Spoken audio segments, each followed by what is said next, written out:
الحمد لله الحنان المنان، والصلاة والسلام على حبيبه الرحمن محمد المصطفى صاحب القرآن، وعلى آله وصحابه الذين فازوا بالأجر والجنان. أما بعد، فأعوذ بالله من الشيطان الرجيم. بسم الله الرحمن الرحيم. ولا تقولوا لمن يقتل في سبيل الله أموات بل أحياء ولكن لا تشعرون.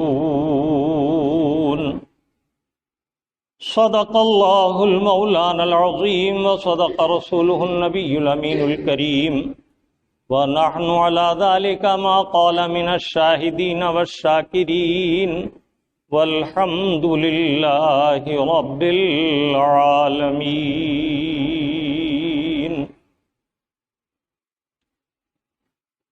آئیے سب سے پہلے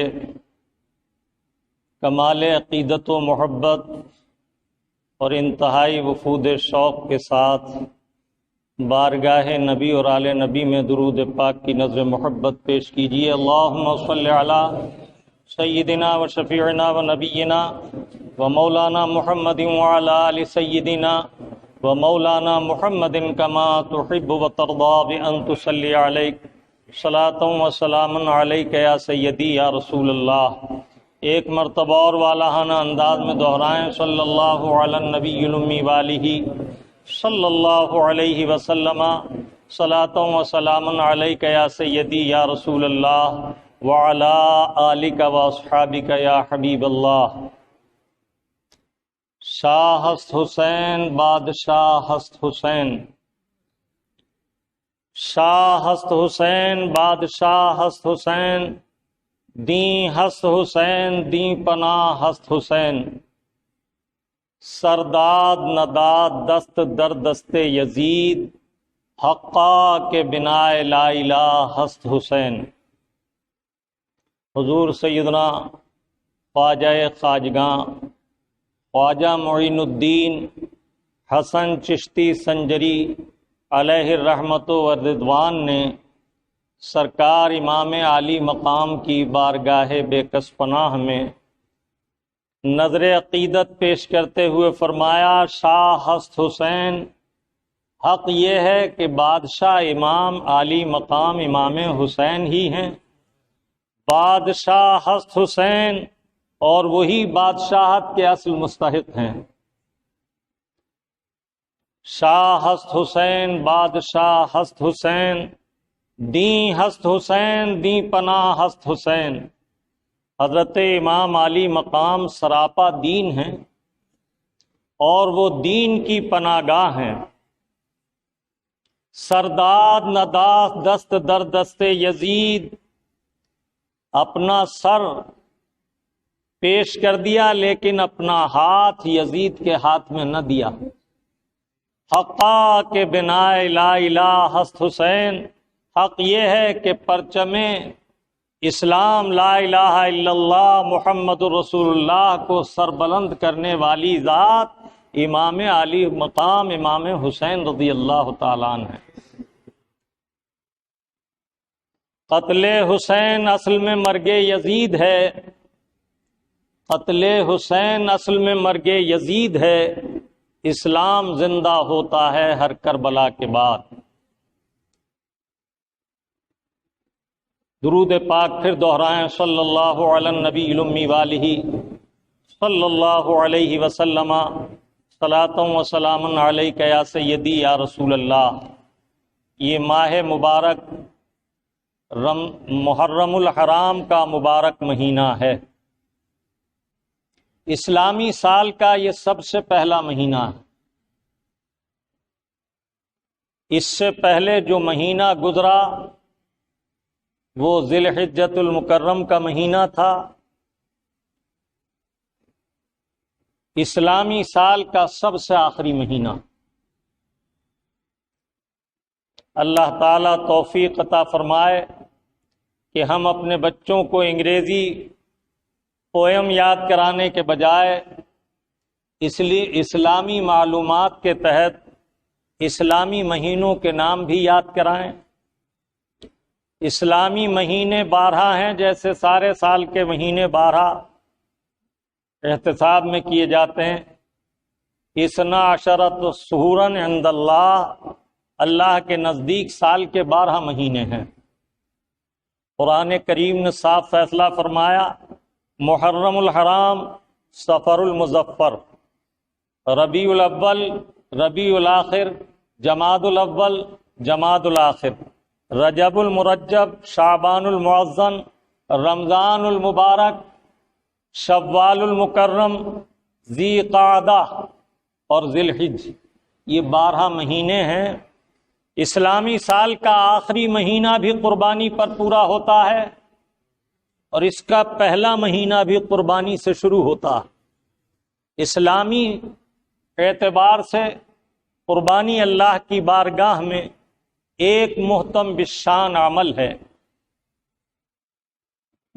اسلامی سال کے آخری مہینے میں حضرت ابراہیم علیہ السلام کے شہزادے حضرت اسماعیل علیہ السلام کی قربانی کا حکم ہوا، اور اللہ کے نبی نے حضرت ابراہیم خلیل اللہ نے بطیب خاطر خوشی خوشی رب کی بارگاہ میں اپنے بیٹے کو ذبح کے لیے لٹا دیا اور ان کے حلقوم پر چھری چلا دی، یہاں تک کہ اللہ رب العزت نے جنت سے فدیے کے لیے دمبا بھیجا اور وہ دمبا قربان کیا گیا۔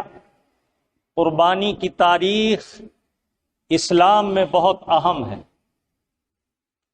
قربانی سے بہت کچھ حاصل ہوتا ہے، دارین کی سعادتیں نصیب ہوتی ہیں، اور یہ ماہ مبارک محرم الحرام یہ اسلامی سال کا پہلا مہینہ ہے، لیکن احیاء اسلام، احیاء سنت، بدعت و خرافات اور حرام کاموں کے دفاع کے لیے شہزادہ رسول، جگر گوشہ بطول حضرت سیدنا امام حسین رضی اللہ تعالیٰ نے اپنے تمام اہل خانہ اور رفقا کے ساتھ کربلا کی سرزمین پر وہ قربانی پیش کی کہ جس کی نظیر رہتی دنیا تک نہیں قائم کی جا سکتی۔ کوئی مثال ایسی نہیں لا سکتا جیسی عظیم قربانی امام علی مقام رضی اللہ تعالی عنہ نے احیاء دین و سنت کے لیے پیش فرمائی۔ آج ہم تاریخ اسلام سے بے خبر ہو کر اس درجہ غافل ہو گئے کہ جو مقام عبرت کا تھا، جو محل عبرت کا تھا، جس سے ہمیں اپنی اصلاح کے لیے سبق لینا تھا، اسے ہم نے واہیات رسم و رواج کے طور پر، تہوار کے طور پر ایسا بنا لیا کہ صدہا خرافات کا مجموعہ۔ اس مبارک مہینے کی عظمت اسلام سے پہلے ہی سے ہے، یعنی یہ نہیں کہ اسلام ہی میں اس مہینے کی عظمت ہو، بلکہ اس سے پہلے ادیان حضرت موسیٰ علیہ السلام کے دین میں، حضرت عیسیٰ علیہ السلام کے دین میں بھی اس مبارک مہینے کی عظمت و برکت کو تسلیم کیا جاتا تھا۔ 4 مہینے محرم الحرام، شوال المکرم، ذی قعدہ اور ذی الحجہ، یہ 4 مہینے پہلے ہی سے حرمت والے تھے۔ حضرت سیدنا عبد الرحمن صفوری رحمۃ اللہ تعالی علیہ اپنی مشہور زمانہ کتاب نزہۃ المجالس میں فرماتے ہیں کہ یہ مبارک مہینہ محرم الحرام کا ایسی عظمت و حرمت والا ہے کہ اس کے دامن میں اللہ تعالیٰ عز و جل نے ایک بڑی عظمت والا دن عاشورے کا دن رکھا۔ عشرہ محرم یعنی محرم الحرام کی 10 تاریخ عاشورے کا مبارک دن ہے۔ اللہ تعالیٰ عز و جل نے شروع ہی سے، روز ازل ہی سے اس مبارک دن کی عظمت کے نسبت سے بہت سے محتم بالشان کام اسی مبارک دن میں انجام دیے۔ علامہ عبد الرحمن صفوری علیہ رحمت و رضوان نزہۃ المجالس میں فرماتے ہیں کہ احادیث طیبات سے معلوم ہوتا ہے کہ اللہ تعالیٰ نے لوح، عرش، کرسی اور قلم خاص عاشورے کے دن ہی پیدا فرمایا، یعنی عشرہ محرم کو۔ اسی دن حضرت آدم اور حضرت حوا علیہ السلام کی پیدائش ہوئی۔ اگرچہ ایام مختلف ہوں لیکن تاریخ خاص عاشورے کی ہے۔ اسی دن اللہ تعالیٰ عز و جل نے آدم علیہ السلام کی توبہ قبول فرمائی۔ اسی دن حضرت ایوب علیہ السلام کو شفا و صحت عطا کی گئی۔ اسی دن حضرت داؤد علیہ السلام کی اللہ رب العزت نے دعا کو قبول فرمایا اور ان پر انعام و احسان فرمایا۔ اسی دن حضرت سلیمان علیہ السلام کو بادشاہت عطا کی گئی۔ اسی دن جودی پہاڑ پر حضرت نوح علیہ السلام کی کشتی طوفان نوح سے ٹھہری، اور اسی دن اللہ تعالیٰ عز و جل نے مومنین کے لیے اس دن کو خاص برکتوں والا دن اور تقرب الہی کے حصول کا دن رکھا، انعام و اکرام اور احسانات کا دن مقرر فرمایا۔ اور اسی دن اللہ تعالیٰ عز و جل قیامت قائم کرے گا۔ اسی دن حضرت ادریس علیہ السلام کو اللہ تعالیٰ نے جنت کی سیر کے لیے آسمانوں پر بلایا، اور اسی دن حضرت عیسیٰ علیہ السلام کو ان کے دشمنوں سے، مخالفین سے نجات دیتے ہوئے چوتھے آسمان پر اٹھا لیا۔ اس کے علاوہ بھی اور تاریخ میں بہت سے اہم محتم بالشان کام اللہ رب العزت نے اسی دن کے ساتھ خاص فرمائے۔ اس سے معلوم ہوتا ہے کہ یہ دن اللہ و رسول کے نزدیک بہت عظمت والا، برکت والا دن ہے۔ اسی مبارک دن کو اللہ تعالیٰ نے شہزادہ رسول، جگر گوشہ بطول، شہید اعظم حضرت سیدنا امام علی مقام امام حسین رضی اللہ تعالیٰ عنہ کی شہادت کے لیے قبول فرمایا، اور خاص 10 محرم الحرام سن ہجری 61 میں میدان کرب و بلا میں آپ کی شہادت ہوئی۔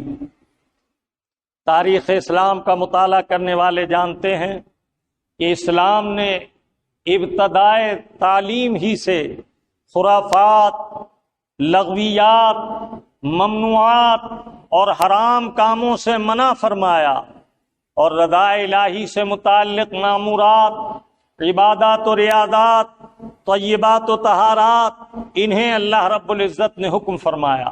اور آپ کے پیارے رب عز و جل نے بار بار قرآن کریم فرقان حمید میں متعدد مقامات پر آپ کو تقوی اور طہارت اور پرہیزگاری کا حکم فرمایا۔ جگہ جگہ ارشاد فرمایا، یا ایھا الذین آمنوا اتقوا اللہ، اے ایمان والو اللہ سے ڈرو اور پرہیزگاری اختیار کرو۔ کہیں فرمایا، یا ایھا الذین آمنوا اتقوا اللہ وکونوا مع الصابرین، اے لوگو اللہ سے ڈرو، وکونوا مع الصادقین، اور سچوں کے ساتھ رہو، سچوں کے ساتھ ہو جاؤ۔ کہیں فرمایا، یا ایھا الذین آمنوا اتقوا اللہ قولوا قولا سدیدا، اے ایمان والو اللہ سے ڈرو اور بات کہو سیدھی سچی۔ معلوم ہوا اسلامی تعلیمات میں سچائی کو، صداقت کو، حقائق کو بلند کرنے اور اپنانے کا حکم ہے، اور برائی سے، ممنوعات سے، محرمات سے دور رہنے اور اجتناب کا حکم ہے۔ اللہ رب العزت فرماتا ہے، کنتم خیر امت اخرجت للناس تأمرون بالمعروف وتنہون عن المنکر، ہم نے تمہیں بہترین امت بنایا اور تمہیں امم سابقہ کے اعتبار سے اعلیٰ امت چنا، اور تمہیں اس لیے پیدا کیا تاکہ تم اچھائی کا حکم کرو اور برائی سے روکو۔ اللہ کے حبیب صلی اللہ تعالی علیہ وسلم نے اپنی بعثت پاک کا مقصد ہی یہ بیان فرمایا کہ میں اس لیے مبعوث کیا گیا ہوں تاکہ میں باجے گاجے اور ڈھول تاشوں کو توڑ دوں، احیاء دین و سنت کے لیے امام علی مقام نے اتنی عظیم قربانی دی، لیکن آج امت مسلمہ انہی کی شہادت کے دن اسی مبارک تاریخ میں ان خرافات میں ملوث ہے۔ کہیں ڈھول بجائے جا رہے ہیں، کہیں تاشے بجائے جا رہے ہیں۔ فقہاء کرام نے صراحتاً فرمایا التنور حرام والجلوس معہ حرام، باجے گاجے یہ حرام ہیں اور ان کا جلوس بھی حرام ہے۔ اسی طرح ڈھول تاشے حرام، اسی طرح بدعات حرام ہیں اور ان سے بچنے کی تاکید ہے۔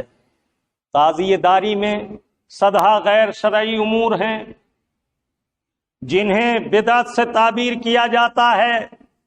ہر سال پیسہ خرچ کر کے نیا تعزیہ بنانا، اس میں رات کے وقت میں اس کی زیارت کے نام پر عورتوں اور مردوں کا اختلاط ہونا، خرافات ہونا، پھر بعض جگہ مائک سے طرح طرح کی غیر شرعی نظمیں پڑھی جانا، کہیں مرثیہ جو خاص طور سے شیعوں کی غلط روایات پر محمول ہوتا ہے اس کا پڑھا جانا، اور زیارت تعزیے کے نام پر مرد و زن کا اختلاط، تعزیے پر چڑھاوا، فقہاء کرام نے ان سب کی صراحت کے ساتھ ممانعت فرمائی۔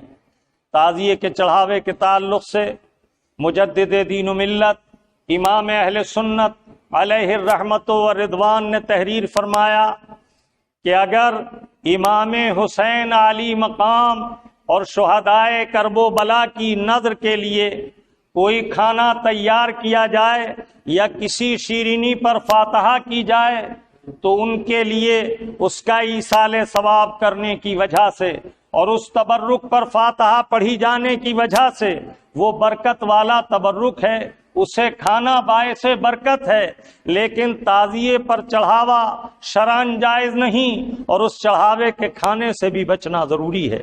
اسی طرح تعزیے پر لے جا کر فاتحہ کے لیے کسی شیرینی، چاول یا تبرک لے جا کر پیش کرنا، پھر چڑھاوے کے بعد فاتحہ دینا یا فاتحہ کے بعد چڑھانا، یہ عمل بھی غیر مشروع ہے، اس سے بچنا چاہیے۔ اسی طرح ہمارے بعض احباب جو احکام شرع سے بے خبر ہیں اور علماء کرام سے دور اور مسائل سے ان کا شغف نہیں، ان میں بہت سی خرابیاں یہ ہیں کہ امام علی مقام کا فقیر بنایا جانا، بچے کو سبز کپڑے پہنانا، گھر گھر بھیک مانگنے کے لیے بھیجنا، شریعت طاہرہ میں علاوہ اس وقت کی وہ شخص کے کہ جو مسکین ہے، جس کے وقت پاس ایک وقت سے زائد کھانے کا نہیں، اس کے علاوہ مسلمان کو سوال کرنا حرام ہے۔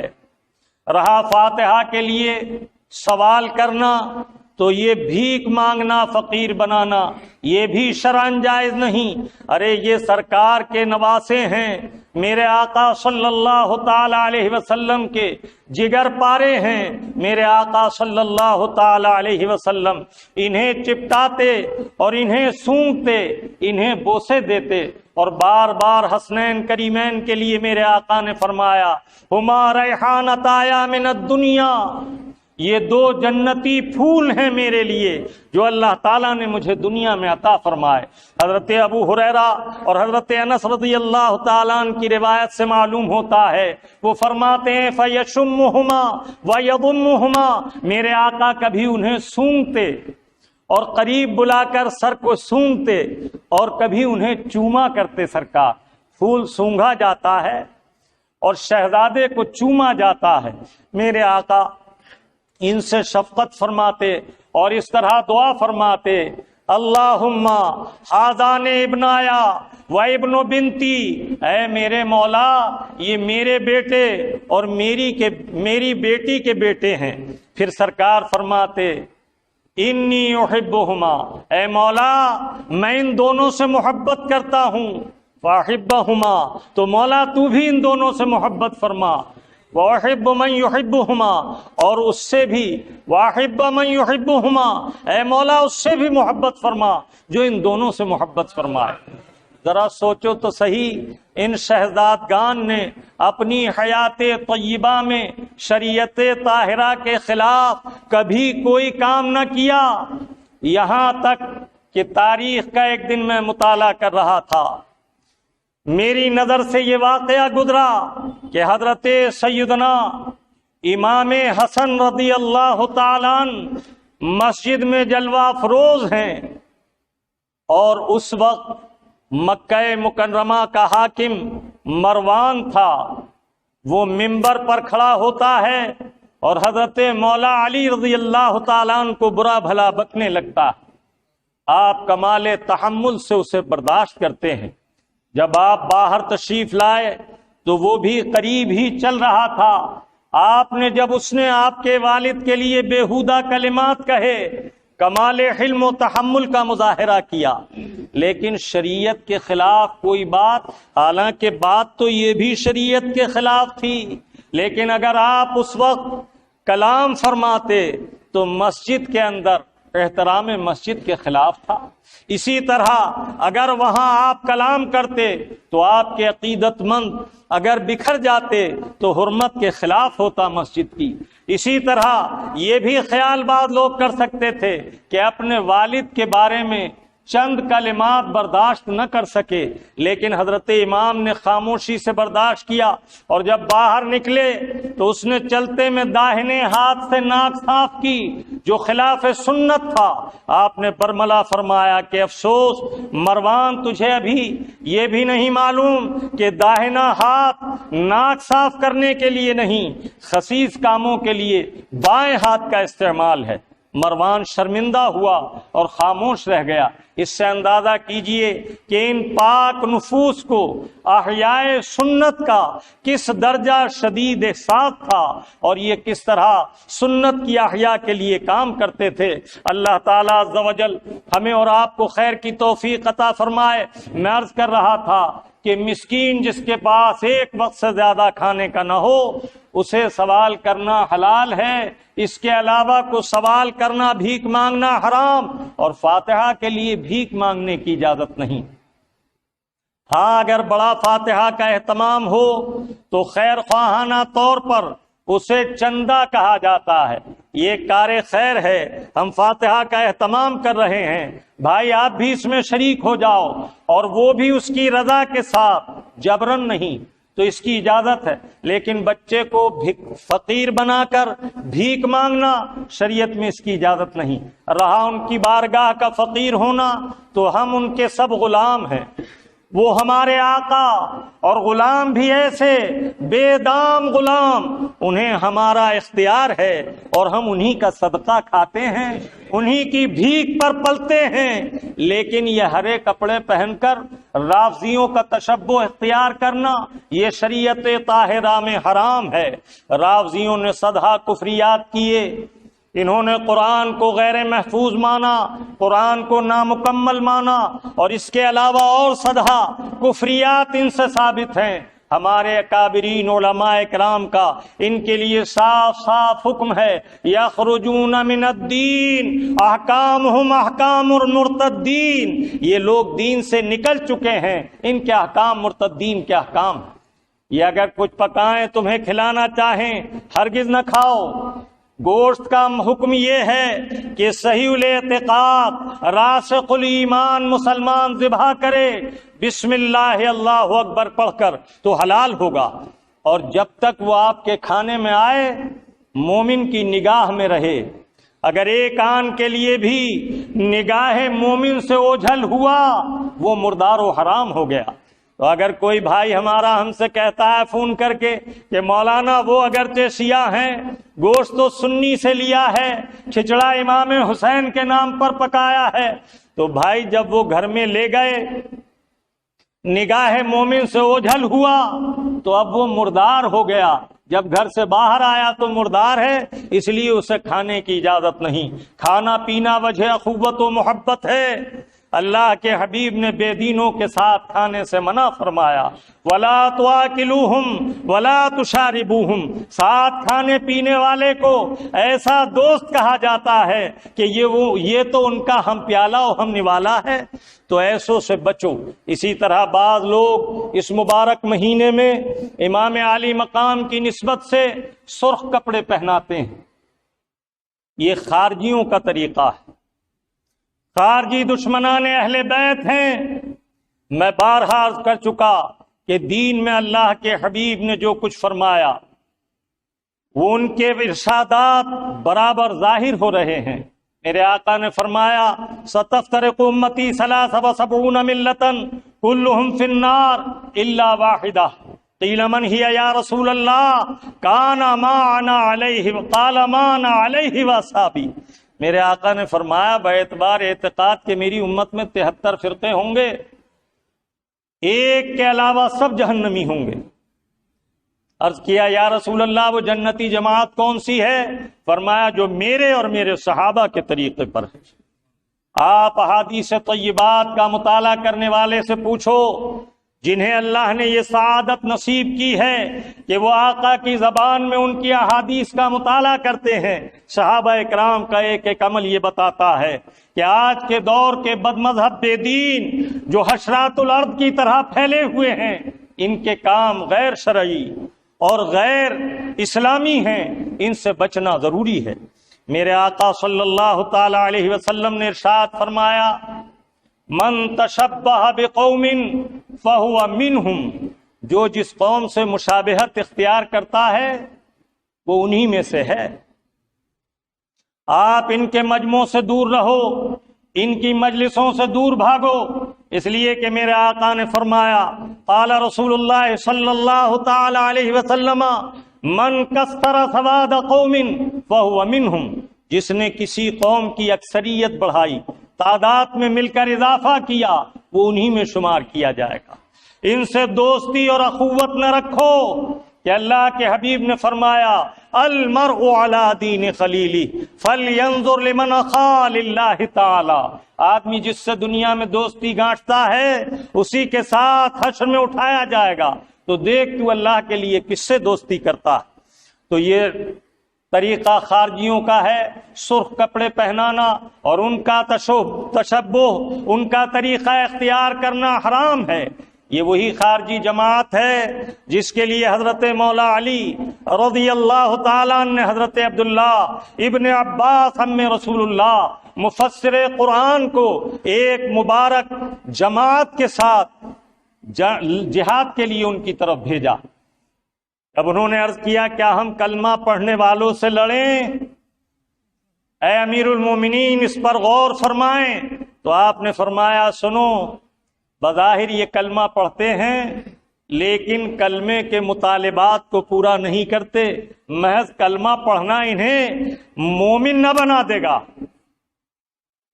پھر اس کے بعد فرمایا جاؤ ان سے جہاد کرو۔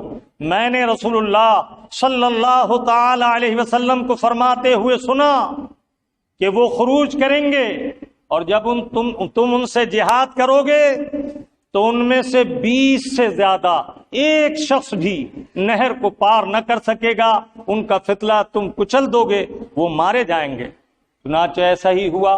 حضرت عبداللہ ابن عباس رضی اللہ تعالیٰ عنہ فرمایا کرتے تھے کہ جب ہم نے ان سے جنگ کی تو ہم نے یہ دیکھا کہ وہ جب گھر گئے تو گھبرا کر ایک ندی میں کود پڑے، اور ان میں سے جو لوگ کنارے سے پار ہوتے رہے 20 کو میں نے گنا، کوئی 21واں پار نہ ہوا، باقی کچھ ڈوب کر اور کچھ ہم سے مقابلے میں ہلاک ہو گئے۔ لیکن وہ جو پار ہو گئے تھے ان کی نسل سے آج بھی خارجی موجود ہیں۔ رب تعالیٰ کا فضل و کرم ہے، آپ کا شہر اس فتنے سے پاک ہے، لیکن سرخ کپڑے پہنا کر ان سے تشبہ کرنے سے بچو۔ اسی طرح علماء کرام، فقہاء کرام نے فرمایا کہ اس مبارک مہینے میں کالے رنگ کا استعمال کپڑوں کے لیے نہ کرو کہ یہ شیعوں کا طریقہ ہے۔ وہ اور ان کی عورتیں اس مہینے میں زیادہ تر سیاہ لباس میں رہتے ہیں اور وہ اسے سوگ اور غم بتاتے ہیں۔ اسلام میں شریعت طاہرہ میں سوگ 3 دن کا ہے اور اسی میں تعزیت سنت ہے۔ البتہ عورت اپنے شوہر کے انتقال کے بعد 4 مہینے 10 دن عدت کرے گی، اس کا سوگ 4 مہینے 10 دن کا ہے۔ اس کے علاوہ 3 دن کا سوگ ہے، اور امام علی مقام زندہ جاوید ہیں۔ اللہ تعالیٰ عز و جل نے قرآن کریم میں صاف فرمایا وَلَا تَقُولُوا لِمَنْ يُقْتَلُ فِي سَبِيلِ اللَّهِ أَمْوَاتٌ بل احیاء ولکن لا تشعرون، جو اللہ کی راہ میں شہید ہوئے انہیں مردہ نہ کہو، بلکہ وہ زندہ ہیں، تمہیں ان کی حیات کا شعور نہیں۔ تو احیاء شہداء اہل سنت کا متفقہ مسئلہ ہے، شہداء کرام حیات ہیں، اور ایسے بہت سے واقعات رونما ہوئے جس میں شہیدوں کی قبریں کھلنے کے بعد انہیں بالکل صحیح اور سالم قبر میں پایا گیا۔ اللہ تعالیٰ عز و جل کا قول حق ہے، تو ہم کسی مردہ کا ماتم نہیں کرتے، بلکہ ان کی شان تو یہ ہے کہ ادھر شہادت ہوئی، ادھر اپنے مولا کا قرب خاص پا لیا۔ الموت جسر یوصل الحبیب الی الحبیب، موت تو ایک پل ہے جو اپنے محبوب تک پہنچانے کا ذریعہ ہے۔ مر کے ٹوٹا ہے کہیں سلسلہ قید حیات، فرق اتنا ہے کہ زنجیر بدل جاتی ہے۔ تو زندہ ہے واللہ، تو زندہ ہے واللہ، میری چشم عالم سے چھپ جانے والے۔ میرے عزیز، انشاءاللہ الرحمن اس مہینے میں ان مبارک نفوس کا ذکر کروں گا اور ان کی حیات طیبات کے منور گوشوں کو آپ کے سامنے رکھوں گا۔ یہ وہ مقدس نفوس ہیں جنہیں میرے آقا نے فرمایا ترکت فیکم الثقلین، میں تمہارے درمیان دو بھاری چیزیں چھوڑ رہا ہوں، فَإِنْ أَخَذْتُمْ لَمْ تَضِلُّوا، اگر تم نے مضبوطی سے اسے پکڑے رکھا تو تم کبھی گمراہ نہ ہوگے۔ میرے آقا نے حجت الوداع کے موقع پر خم غدیر کے قریب جو خطبہ ارشاد فرمایا اس میں یہ مبارک کلمات ارشاد فرمائے۔ پھر میرے آقا ارشاد فرماتے ہیں احدہما کتاب اللہ فیہ الہدی والنور، ان دو بھاری ذموں میں سے ایک تو کتاب اللہ ہے جس میں اللہ نے نور ہدایت رکھا ہے، تمہارے لیے اس میں ہدایت ہے، اور دوسرا کیا فرمایا؟ دوسرے بارے میں فرمایا عطرتی، میرے اہل بیت، اللہ اللہ عطرتی، اذکرکم اللہ بعطرتی، میرے آقا نے فرمایا میں تمہیں اپنے اہل بیت پاک کے حق سے ڈراتا ہوں اور اللہ کا خوف دلاتا ہوں کہ اس مبارک جماعت کے ساتھ انصاف کے ساتھ قائم رہنا اور ان کے ساتھ بے ادب نہ ہونا۔ قرآن کریم میں اللہ رب العزت نے ارشاد فرمایا قل لا اسألکم علیہ اجرا الا المودۃ فی القربى، اے محبوب فرما دیجئے میں تمہیں ایمان، تبلیغ، ہدایت و ارشاد، قرآن و رحمان جیسی نعمتوں کے قریب لانے کی کوششوں پر تم سے کوئی اجر نہیں مانگتا، مگر خبردار میرے اہل بیت سے محبت کرنا۔ محبت اہل بیت جان ایمان ہے۔ اللہ تعالی ہمیں اور آپ کو اہل بیت پاک کی محبت عطا فرمائے۔ صحابہ اکرام کی محبت یہ بھی جان ایمان ہے اور ان کی اتباع ذریعہ ہدایت ہے۔ میرے آقا فرماتے ہیں اصحابی کالنجوم فبأیہم اقتدیتم اہتدیتم، میرے صحابہ مثل ستاروں کے ہیں، جس کی اقتداء کرتے رہو گے ہدایت پر رہو گے۔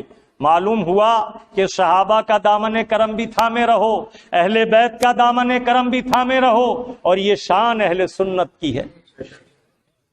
رافضی صحابہ اکرام کی شان میں توہین کر کے، گستاخیاں کر کے ہلاک ہوئے، اور خارجی اہل بیت پاک کی توہین کر کے ہلاک ہوئے۔ یہ اہل سنت ہیں جن کے لیے اللہ تعالیٰ عز و جل نے یہ مقام عظمت رکھا کہ ان کے قلوب میں اہل بیت پاک کی محبت کا چراغ بھی روشن ہے اور صحابہ اکرام کی محبت کا چراغ بھی روشن ہے۔ اللہ تعالیٰ ان مقدس نفوس کی اتباع ہمیں نصیب فرمائے۔ اگلا جمعہ چونکہ عاشورے کے بعد واقع ہوگا اس لیے چند ضروری باتیں سن لیں۔ خرافات سے بچیں۔ اس مبارک دن عاشورے کے دن سورج نکلنے سے لے کر غروب آفتاب تک یہ وہ معمولات ہیں جو اکابرین اہل سنت، اہل اللہ، اولیاء اللہ، تابعین کرام اور صحابہ کرام کے معمولات ہیں۔ اس مبارک دن میں صبح سورج بلند ہونے کے بعد سے سورج غروب ہونے سے پہلے پہلے نفل نماز عصر کے بعد مکروہ ہے، فجر کے بعد جب تک سورج بلند نہ ہو جب تک مکروہ ہے، اس کے بعد جس وقت چاہو، اور بہتر وقت ہے ظہر کی نماز کے بعد۔ 4 رکعت نماز اس طرح پڑھو کہ پہلی رکعت میں الحمد شریف کے بعد 11 بار قل شریف، اسی طرح چاروں رکعت میں الحمد کے بعد 11 بار قل هو اللہ شریف۔ جب آپ یہ 4 رکعتیں پوری کر لیں تو اس پر بشارت ہے حدیث طیبہ میں کہ اللہ تعالیٰ اس کے بعد جو دعا کرو گے قبول فرمائے گا۔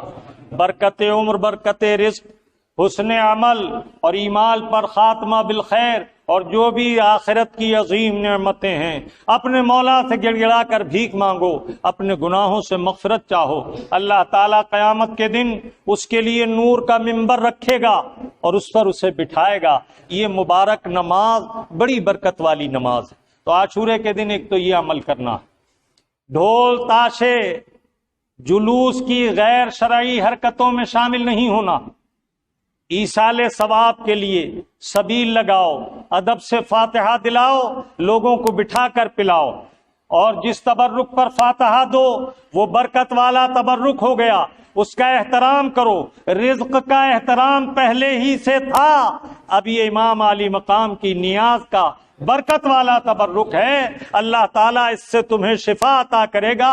حسن نیت سے احترام اور اہتمام سے کھاؤ، لیکن زمین پر نہ پھینکو، بے ترتیب نہ اچھالو۔ اسی طرح اس مبارک دن میں حضرت امام زین العابدین رضی اللہ تعالیٰ عنہ سے منقول ایک دعا ہے، دعائے عاشورہ، جسے میں اکثر تقسیم کرتا ہوں۔ عاشورے کے دن انشاءاللہ اس مسجد مبارک میں ظہر کے بعد سنائی بھی جاتی ہے۔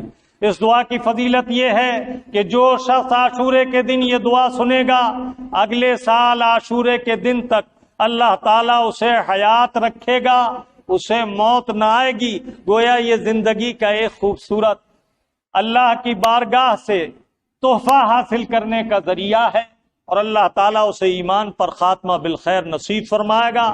راوی کہتے ہیں کہ اگر کوئی شخص اس کا وقت پورا ہو گیا اور اسے موت آنا ہی ہے کہ موت کا وقت معین ہے، تو وہ اسے سن نہ سکے گا۔ میں نے خود دیکھا ہے کہ بعض حضرات پر خاص اس کے سنتے وقت ایسا نیند کا غلبہ ہوتا ہے کہ وہ سن نہیں پاتے، تو گویا اللہ کو یہ منظور تھا کہ اب یہ دنیا سے رخصت ہوں۔ لیکن جب تک اللہ تعالیٰ عز و جل اپنے فضل سے توفیق دے، اس برکت والی دعا کو سنتے رہو اور عافیت کی زندگی کے طلبگار رہو۔ یہ معمولات ہیں۔ ایک عمل یہ ہے، عصر کی نماز کے بعد یا ظہر کے بعد لا الہ الا اللہ وحدہ لا شریک لہ، لا الہ الا اللہ وحدہ لا شریک لہ یحیی و یمیت وہو علی کل شیء قدیر، یہ مبارک کلمات 100 مرتبہ پڑھے اور شہدائے کربلا کو ایصال ثواب کرے، دعا مانگے، اللہ تعالیٰ دعا قبول فرمائے گا۔